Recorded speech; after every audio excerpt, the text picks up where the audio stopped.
मंडळी, आज आपण गुटरगू या सिरीजचा पहिला सीझन एक्सप्लेन करणार आहोत. चला तर मग जास्त वेळ न दवडता व्हिडिओला सुरुवात करूया. पहिल्या एपिसोडची सुरुवात एका ट्युशन टीचरपासून होते, जो समोर बसलेल्या मुलांना शिकवत असतो. पण तिथं बसलेल्या कोणालाही त्याचं शिकवलेलं काहीच समजत नव्हतं. जेव्हा तो टीचर आपला प्रश्न संपवून तिथे बसलेल्या सर्व विद्यार्थ्यांना त्यांच्या शंका विचारतो, तेव्हा एकही मुलगा त्याच्याकडे परत प्रश्न विचारायची हिंमत करत नाही. पण त्याच वेळी तिथं बसलेला अनुज नावाचा मुलगा सरांना तो प्रश्न पुन्हा समजून सांगायला सांगतो. अनुजची ही हिंमत बघून इतर सर्व मुलेही त्याला साथ देतात आणि सरांना तोच प्रश्न पुन्हा सॉल्व्ह करायला सांगतात. याच वेळी ऋतू पहिल्यांदा अनुजला नोटीस करते.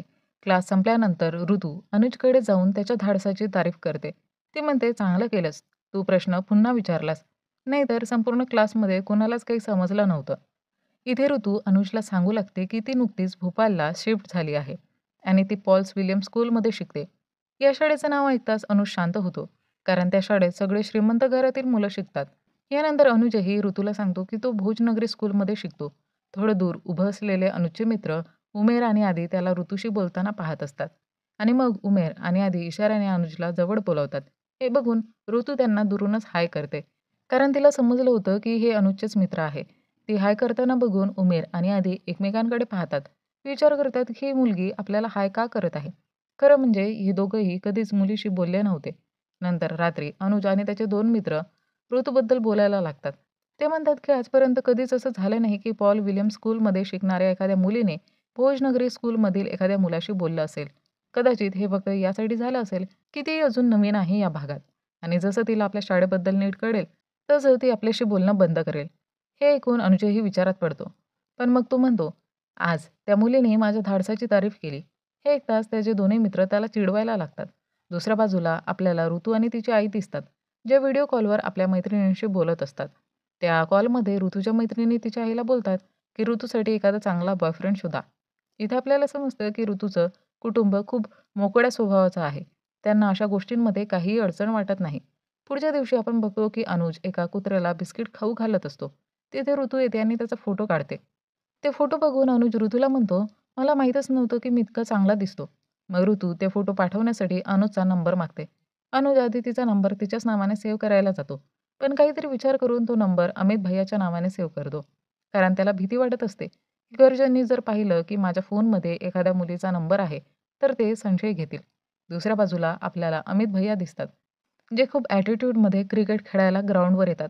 पण पहिल्याच बॉलवर अमित भैया आउट होऊन परत जातात. त्या ठिकाणी अनुज त्यांना भेटायला येतो आणि एक पर्सनल गोष्ट सांगत त्यांना आपल्या खोलीत घेऊन जातो. अनुज त्यांना सांगतो की त्याच्या कोचिंग क्लासमध्ये ऋतू नावाची एक मुलगी आली आहे आणि ती मला खूप आवडते. पण मला हेच समजत नाही आहे की मी तिला आवडतो की नाही. यावर अमित भैया त्याला काही टिप्स देतात हे समजण्यासाठी. ते म्हणतात, जर तिलाही तू आवडत असशील, तर ती तुझ्याशी बोलताना आपले केस मोकळे करेल आणि काही खाण्याआधी तुला विचारेल. पुढच्या दिवशी अनुज ऋतूसोबत उभा राहून हे सर्व निरीक्षण करतो. पण त्याला लक्षात येतं की अमित भैयांनी सांगितलेली एकही गोष्ट खरी ठरत नाही. हे बघून अनुज थोडा निराश होतो. नंतर अमित भैया त्याला समजावतात, ऋतूला तू आवडत नाही आणि आता तू तुझ्या अभ्यासावर आणि तुझ्या परीक्षेवर लक्ष केंद्रित करायला हवं. पुढच्या दिवशी जेव्हा अनुज कोचिंगवरून घरी जायला निघतो, तेव्हा ऋतू त्याच्याकडे येते आणि म्हणते की तिला पूर्ण भोपाळ फिरायचं आहे. बोलता बोलता ती आपले केस मोकळे करते. हे पाहून अनुज खूप आनंदी होतो आणि मग ठरवतो की येत्या रविवारी तिला भोपाळ फिरून आणायचं आहे. रविवारी जेव्हा अनुज ऋतूला फिरवायला घेऊन जाण्यासाठी तयार होऊ लागतो, तेव्हा त्यांच्या घराजवळ राहणाऱ्या गुप्ता काकू तिथे येतात. त्या अनुजचं खूप जास्त कौतुक करत म्हणतात, तुम्ही तुमच्या मुलाला खूप चांगले संस्कार दिले आहेत. नाहीतर आम्ही तर अगदी समोरच्या गल्लीत राहणाऱ्या एका मुलाला एका मुलीचा हात पकडून फिरताना पाहिलं होतं, असं त्या म्हणतात.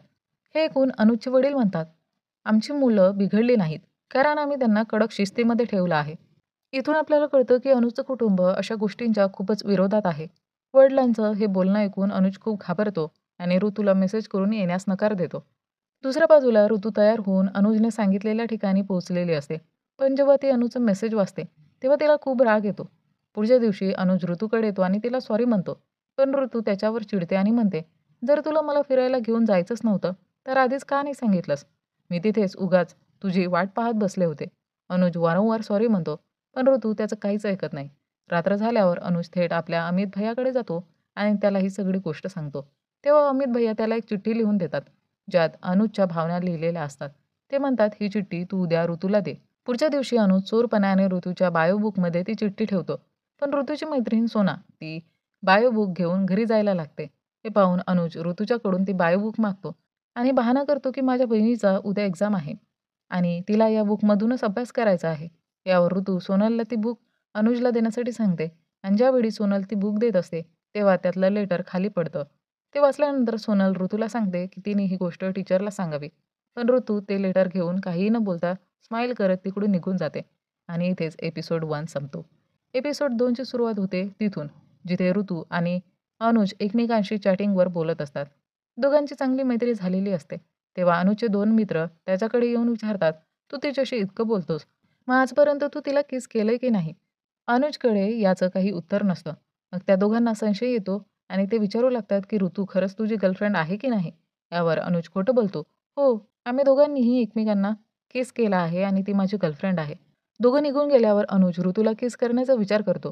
पुढच्या दिवशी ऋतू अनुजला सांगते, की तिला मिस्ट्री प्रकारच्या पुस्तकांचा खूप वेळ आहे. हे ऐकून अनुजच्या डोक्यात एक कल्पना येते. तो ऋतूला दुसऱ्या दिवशी एक लिप बाल्म गिफ्ट करतो आणि चॅटिंगमध्ये नेहमी किसचे इमोजी पाठवतो. पण ऋतू त्याचा संकेत समजतच नव्हती. त्यामुळे अनुज थोडा उदास होतो. पुढच्या दिवशी अनुज आणि ऋतू एकत्र बसून बोलत असतात. तेव्हा अनुज ऋतूला किस करण्याचा प्रयत्न करतो. पण ऋतू त्याला थांबवते. ती अनुजला विचारते, की तो त्यांच्या नात्याबद्दल किती सीरियस आहे.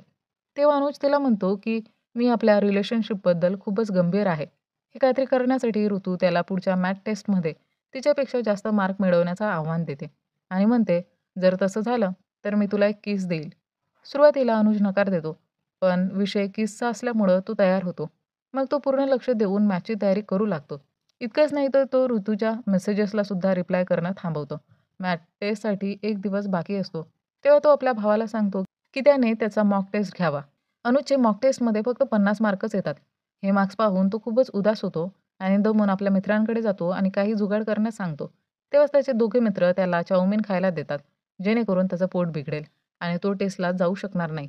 पण या गोष्टीचा काहीही उपयोग होत नाही. दुसऱ्या दिवशी ते तिघंही टेस्ट द्यायला क्लासमध्ये पोहोचतात. तिथे अनुजच्या 2 मित्रांनी त्याच्यासाठी चीट तयार केल्या होत्या.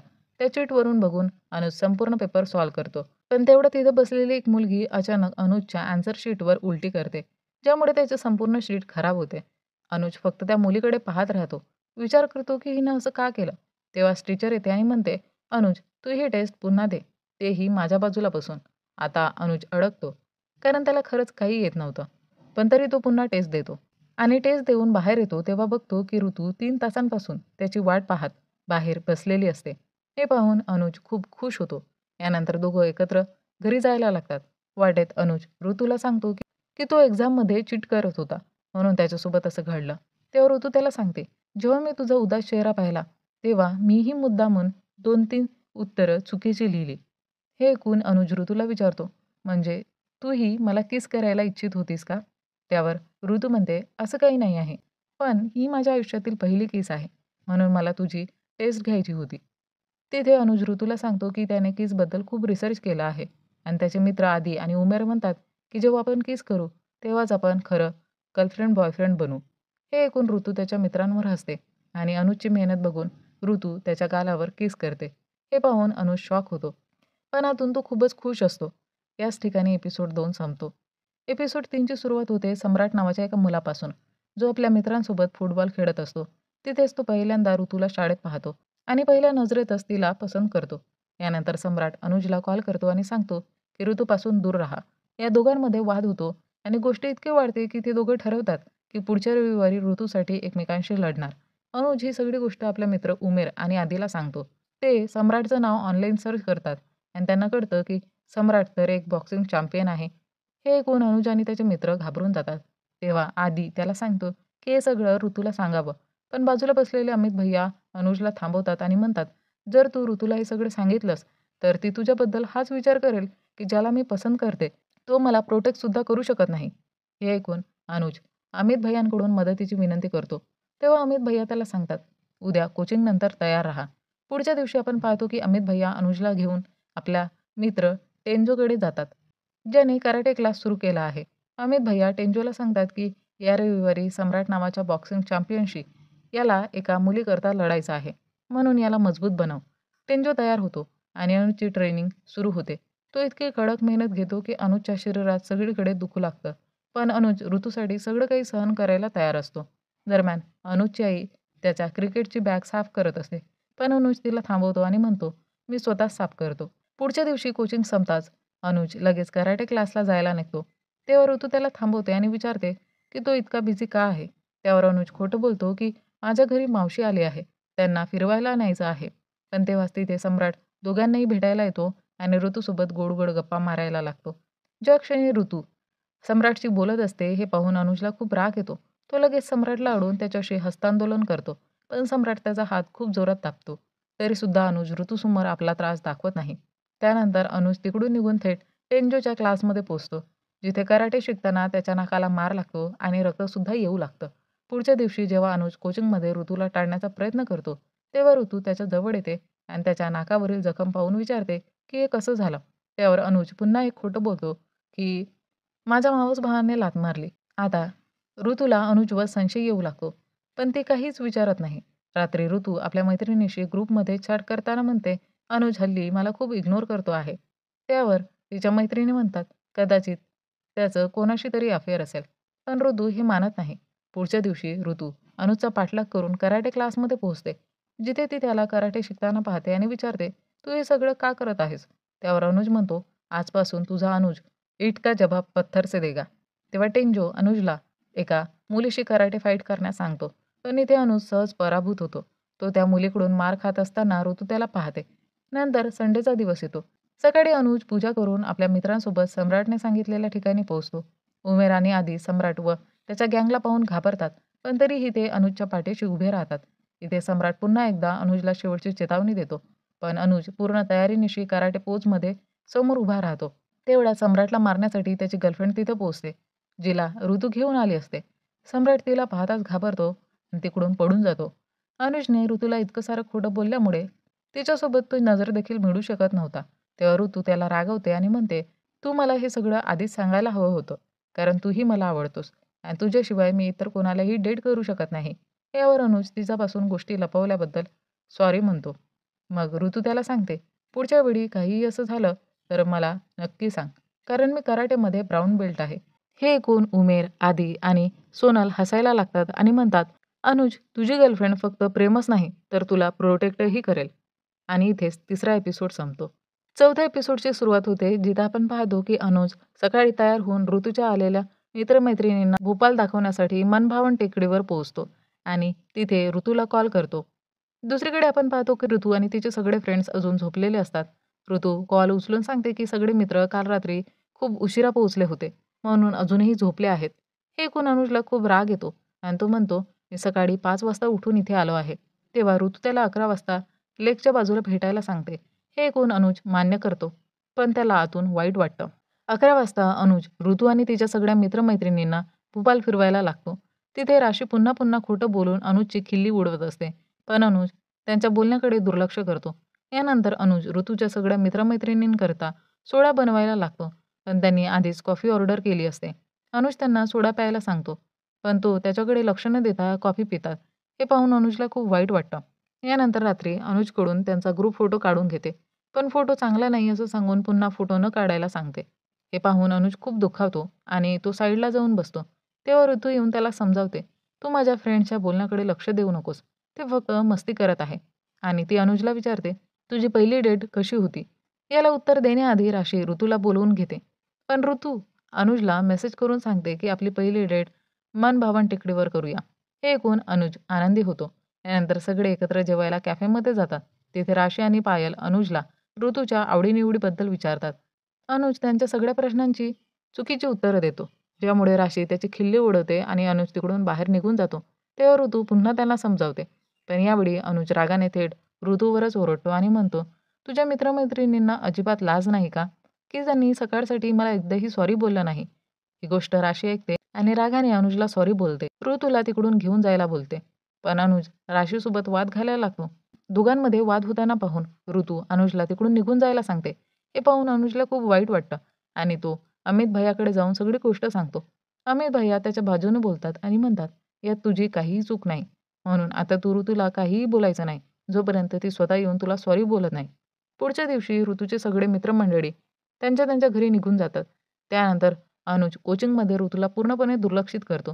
ही गोष्ट ऋतू तिच्या एका मित्रमैत्रिणीसोबत बोलते आणि ती ऋतूला एक आयडिया देते. दुसरीकडे अनुज छतावर बसून ऋतूला दिलेले सगळे गिफ्ट्स पाहत असतो. तेव्हाच ऋतूचा त्याला मेसेज येतो की तिला तिचे सगळे गिफ्ट्स परत हवे आहेत. हे पाहून अनुज ही गोष्ट अमित भैयाला सांगतो. अमित भैया त्याला बोलतात, ऋतूला ते गिफ्ट्स परत दे आणि तिच्या मेसेजलाही उद्या सकाळी उत्तर दे. पुढच्या दिवशी सकाळी अनुज ऋतूला ओके रिप्लाय करतो. ही गोष्ट ऋतू तिच्या मित्रमैत्रिणींना सांगते. इथे कोचिंगमध्ये आदी आणि उमेर अनुजला सांगतात, ऋतूने एक इन्स्टा स्टोरी टाकली आहे, ती बघ. स्टोरी पाहून अनुज खूप उदास होतो, कारण त्या फोटोमधून त्याला कापून टाकलं असतं. ही गोष्ट अनुज अमित भैयाला सांगतो. यावर अमित भैया त्याला सांगतात, ऋतूला Instagramवर ब्लॉक कर आणि अनुज त्यांच्या सल्ल्याने ऋतूला Instagramवर ब्लॉक करतो. इकडे ऋतू तिच्या मैत्रिणींना सांगते की अनुजने तिला Instaवर ब्लॉक केला आहे. त्यावर राशी आणि पायल ऋतूला म्हणतात की आता तुला अनुजला WhatsAppवर ब्लॉक करायला हवं आणि त्यानंतर ऋतू अनुजला WhatsAppवर ब्लॉक करते आणि रात्री ही सगळी सिच्युएशन अनुज अमित भैयाला सांगत असतो. ते सगळं ऐकून अमित भैया त्याला बोलतात की आता तुला ऋतूला विसरायला हवं. पण अनुज उदास होऊन म्हणतो की मी ऋतूवर खूप जास्त प्रेम करतो आणि मी तिला असं विसरू शकणार नाही. हे ऐकून अमित भैया तिकडून निघून जातात. आणि नेक्स्ट डे आपण बघतो की आज मधुबन टेकडीवर अनुज आणि ऋतूची डेट ठरलेली असते. अनुज सकाळी तयार होऊन तिकडे निघतो आणि तो तिथे पोहोचण्याआधीच ऋतू तिथे आलेली असते. हे पाहून अनुज भावूक होतो आणि तिची माफी मागतो. त्यावर ऋतू म्हणते, चला बरं झालं. याच निमित्ताने आपलं पहिलं भांडण तरी झालं. पण अनुज ऋतूला सांगतो की आपण दोघांनी कधीही पुन्हा भांडायचं नाही आणि दोघांचं पुन्हा पॅचअप होतं आणि इथेच एपिसोड 4 संपतो. एपिसोड 5 ची सुरुवात होते आणि आपण पाहतो की अनुज आणि ऋतू त्यांचा पहिला व्हॅलेंटाईन डे खूप छान साजरा करायचा प्लॅन करत असतात. पण दुसरीकडे बजरंग दलवाल्यांनी व्हॅलेंटाईन डेच्या कपल्सना बाहेर फिरण्यास मनाई केली होती. ही बातमी समजल्यावर अनुज आणि ऋतू चिंतेत पडतात आणि मदतीसाठी उमेर, आदी आणि सोनल यांना सोबत यायला सांगतात आणि तेही तयार होतात. पुढच्या दिवशी ऋतू एका मोठ्या हॉटेलमध्ये 2 टेबल्स बुक करते आणि अनुज सगळ्या प्रकारे पैसे गोळा करण्याचा प्रयत्न करतो. अगदी आपली गुल्लकही फोडतो. पण तरीही त्याच्याकडे फक्त ₹800 जमा होतात, ज्यामुळे तो खूप उदास होतो. तेव्हा त्याचा लहान भाऊ येऊन त्याला स्वतःचे साठवलेले पैसे देतो आणि म्हणतो, वहिनीला एखाद्या छानशा ठिकाणी फिरायला घेऊन जा. ते पैसे घेऊन अनुज आपल्या मित्रांसोबत ऋतूसाठी गिफ्ट घेण्यासाठी दुकानात जातो. पण तिथे त्याला कळतं की सगळी गिफ्ट्स खूप महाग आहेत आणि त्याच्या बजेट बाहेर आहेत. मग तो बाहेर पडतो आणि ऋतूसाठी एखादं स्वस्त गिफ्ट शोधू लागतो. त्याचवेळी त्याचं फुलांच्या दुकानाकडे लक्ष जातं. पुढच्या दिवशी अनुज आपल्या मित्रांसोबत ऋतूने सांगितलेल्या रेस्टॉरंटमध्ये पोहोचतो आणि ऋतू दिसल्यावर थक्क होतो. कारण ती खूपच सुंदर दिसत असते. मग सगळे मिळून जेवायला बसतात आणि अनुज ऋतूला एक कॅक्टस गिफ्ट देतो. हे पाहून ऋतू खूप हसू लागते.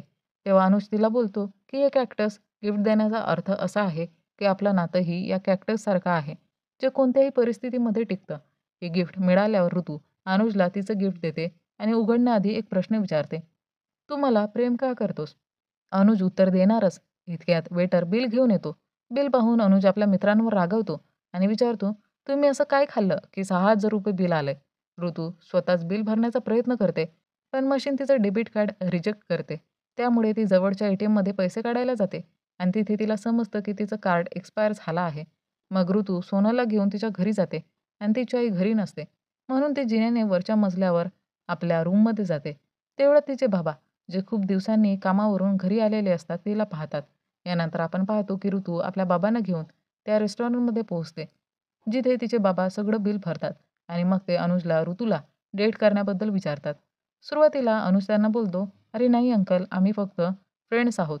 पण ऋतूच्या बाबांचा खुला स्वभाव पाहून तो खरं सांगतो की त्याचं ऋतूवर खूप जास्त प्रेम आहे आणि तो नेहमी तिची काळजी घेईल.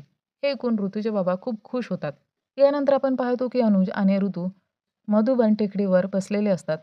तिथे अनुज ऋतूने दिलेलं गिफ्ट उघडतो. पण त्याआधी ऋतू त्याला विचारते, "तुला मी का आवडते?" यावर अनुज उत्तर देतो, "कारण तू सगळ्यांपेक्षा वेगळी आहेस." मग तो गिफ्ट उघडतो. ऋतूने त्याला "यू आर माय गोलगप्पा" असं लिहिलेलं टी-शर्ट दिले असतं. या क्षणी हा 5वा एपिसोड संपतो. एपिसोड 6 ची सुरुवात होते तेव्हा आपण पाहतो की ऋतू आणि अनुज मधुबन टेकडीवर बसलेले असतात. तिथे ऋतू थोडं गंभीर होत अनुजसोबत त्यांच्या भविष्याबद्दल बोलू लागते. पण अनुज तिच्या बोलण्याकडे दुर्लक्ष करतो.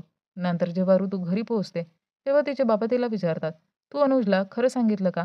यावर ऋतू म्हणते, "मी लवकरच सांगेन, दुसरीकडे अमित भैया अनुजच्या घरी जातात आणि तिथे ते जेवायला लागतात. त्यानंतर अमित भैयाला कोणाचा तरी फोन येतो आणि तो कॉलवर बोलण्यासाठी बाहेर जातो. त्याचवेळी अनुजच्या मोबाईलवर अमित भैयाचाच कॉल येऊ लागतो. ते पाहून अनुजच्या आईला संशय येतो, कारण अमित भैया तर त्यांच्या समोरच होते आणि बोलत होते. या गोष्टीचा खुलासा करण्यासाठी आपल्या लहान मुलाकडून गोष्ट फिरवून त्या मुलीबद्दल विचारते. तेव्हा त्यांचं बोलणं ऐकून अनुजचा लहान भाऊ अनुजला वाचवण्यासाठी हसत-हसत म्हणतो, की दादाची गर्लफ्रेंड कशी काय असणार? मग बोलता-बोलता अनुजच्या आईचं लक्ष त्याच्या क्रिकेट किटकडे जातं आणि त्यांना आठवतं, की अनुजने त्यांना हे बाग उघडू नको असं सांगितलं होतं. तेव्हा अनुजची आई त्याची क्रिकेट बॅग उघडून पाहते आणि त्यामध्ये तिला खूप सारे लव्ह लेटर्स आणि गिफ्ट सापडतात. मग ते सगळे वस्तू घेऊन अनुजसमोर फेकून देते आणि त्याला चांगलाच झापते. त्यावर अनुज बहाणा करतो, "अरे, हे माझं नाही, माझ्या मित्राचं आहे." त्यावर त्याची आई त्याचा मोबाईल मागते आणि त्यावरून अमित भैयाला कॉल करते आणि समोरच बसलेले अमित भैया अनुजच्या आईला समजावू लागतात, असं काहीच नाही. पण अनुजची आई अमित भैयाला चांगलंच झापते आणि अनुजलाही घेऊन थेट ऋतूच्या घरी जाते. तिथे ती हे सगळं ऋतूच्या आई-वडिलांना सांगते. तेव्हा ऋतूचे वडील ऋतूला जवळ बोलून सगळ्यांसमोर उगाच रागवतात आणि म्हणतात, की अनुजची परीक्षा पूर्ण झाल्याशिवाय त्याच्याशी बोलायचं नाही. पण अनुजची आई त्यासाठी स्पष्टपणे नकार देते आणि अनुजला तिकडून घेऊन निघून जाते. पुढच्या दिवसापासून अनुजची आई त्याला कोचिंग क्लासेसलाही जाऊ देत नाही आणि त्यावर सतत नजर ठेवू लागते. दुसऱ्या बाजूला ऋतू वारंवार अनुजला मेसेज करत असते, पण अनुज त्याला काहीच रिप्लाय देत नाही, कारण त्याचा मोबाईल त्याच्या आईकडे असतो. नंतर ऋतू आदी आणि उमेरकडून अनुजबद्दल विचारते. तेव्हा ते दोघं सांगतात, की त्यांना सुद्धा बऱ्याच दिवसांपासून अनुजशी काही बोलता आलं नाही आणि त्याच्या आईने त्याला अक्षरशः घरात कैद करून ठेवलं आहे. हे ऐकून ऋतू उदास होते. पुढच्या दिवशी अनुज आपल्या आईसोबत परीक्षा द्यायला जातो आणि रस्त्यात तो आईला विचारतो, की परीक्षा झाल्यावर तो ऋतूला भेटू शकतो का? पण त्याची आई नकार देते. रात्री अनुजचा भाऊ त्याच्याकडे येतो आणि त्याला ऋतूसोबत ऑनलाईन चॅट करण्यासाठी एक लिंक देतो. रात्री 9 वाजण्याच्या आधी अनुज आपल्या वडिलांकडे अभ्यासाच्या बहाण्याने लॅपटॉप मागतो. पण त्याची आई लॅपटॉप त्याने तिथंच चालवावं असं बोलते. तेव्हा अनुज ऋतूसोबत ऑनलाईन चॅट करत बसतो. ऋतू काहीतरी महत्त्वाचं सांगणार असते. तेवढ्यात अनुजची आई येते आणि ऋतू ते काही सांगू शकत नाही, जे ती खूप वेळापासून सांगण्याचा प्रयत्न करत होती. दुसऱ्या दिवशी अमित भैय्या पाहतात, की ऋतू मैदानात एकटी बसली आहे. तेव्हा अमित भैय्या ऋतूला त्यांची प्रेम कहाणी सांगायला लागतात. ऋतू ही कहाणी ऐकून लगेचच त्यांचा खोटेपणा ओळखते. तेव्हा अमित भैय्या तिलाही सांगतात, की की त्याचे खरेच असे काही प्रेमसंबंध नव्हतेच. ते अनुजबद्दल सांगतात, की अनुज एक असा मुलगा आहे, जो त्यांचा खूप जास्त आदर करतो. अमित भैय्या ऋतूला अनुजबद्दल चांगल्या गोष्टी सांगतात, की अनुज कोणतीही परिस्थिती असो, तो तिला कधीच सोडणार नाही आणि नेहमीच म्हणेल, की मी सगळं सांभाळेन. मग अमित भैय्या ऋतूला अनुजला भेटण्याचा एक आयडिया देतात. दुसरीकडे सगळेच जण अनुजच्या परीक्षेच्या निकालाची वाट बघत असतात. तेव्हाच ऋतू अनुजच्या घरी त्याला भेटायला पोहोचते. हे पाहून अनुजचे वडील त्याच्या आईला विचारतात, की ती मुलगी कोण आहे? त्यावर अनुजची आई खोटं सांगते, की ही ऋतू आहे, त्याची मानलेली बहीण. ऋतू कोचिंगमधून काही टेस्ट पेपर घेऊन आली असते आणि त्या पेपर्समधले डाउट्स विचारण्यासाठी अनुज तिच्यासोबत टेरेसवर जातो. टेरेसवर ऋतू अनुजला इतक्या दिवसांनी पाहून रडायला लागते आणि त्याला घट्ट मिठी मारते. ती त्याला सांगते, की तिचं अहमदाबादच्या एका मोठ्या कॉलेजमध्ये ॲडमिशन झालं आहे. हे ऐकून अनुज तिच्यासाठी खुश होतो. पण ऋतू त्याला त्यांच्या रिलेशनशिपबद्दल विचारते. त्यावर अनुज तिला सांगतो, की तो सगळं सांभाळेल. पण ऋतूच्या मनात कुठेतरी भीती असते, की लाँग डिस्टन्स रिलेशनशिप चालत नाही. यावर अनुज तिला सांगतो, की आज त्याचा रिझल्ट लागणार आहे आणि त्या रिझल्टमध्ये त्याचं नाव नक्कीच येणार नाही. त्यामुळे तो देखील अहमदाबादला येऊन एखाद्या छोट्या कॉलेजमध्ये शिक्षण घेईल. हे ऐकून ऋतू खूप खुश होते. पण तेवढ्यात अनुजची आई ओरडून सांगते, की अनुज परीक्षेत पास झाला आहे. हे ऐकून ऋतू आणि अनुज दोघंही उदास होतात. कारण त्यांनी आता जे ठरवलं होतं, ते आता होणार नव्हतं. आता त्यांना वेगवेगळ्या राज्यांमध्ये राहून आपलं नातं टिकवावं लागणार होतं. आणि इथेच सीझन 1 संपतो. 2 वेगवेगळ्या राज्यांमध्ये 2 धडधडणारी मन आणि त्यांचं प्रेम लाँग डिस्टन्समध्ये अडकलेलं. इथेच संपतो सीझन 1. पुढे काय होईल? अनुज आणि ऋतूचा हा प्रवास कुठे जाईल? प्रेम टिकेल का? की वेळेच्या ओघात हरवून जाईल? पुढच्या सीझनसाठी तुम्हाला काय वाटतं? तुमचं मत कमेंटमध्ये नक्की सांगा. व्हिडिओ आवडला असेल तर लाईक करा, शेअर करा आणि चित्रपट व्याख्यातीला सबस्क्राईब करायला विसरू नका. चला तर मंडळी, भेटूया लवकरच एका नवीन व्हिडिओमध्ये. तोपर्यंत टाटा, बाय बाय.